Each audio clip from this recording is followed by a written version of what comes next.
จีบ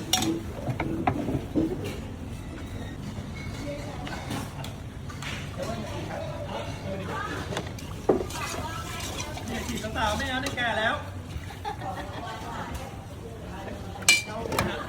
ไม่ได้ไปถามมั้ง หมูว่าเกลี้ยงมามั่งแป๊บนึงนะเป็นนะ ไม่เป็นไรยังเผ็ดวางค่ะ รวมจ้ะ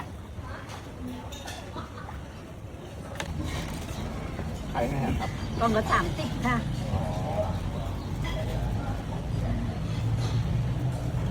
เอา2 กล่องครับ จ้ะแป๊บนึงนะคะ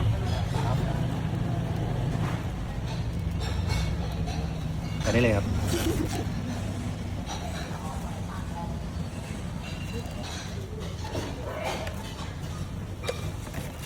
ทานหวานไหม อะไรครับอะไรครับ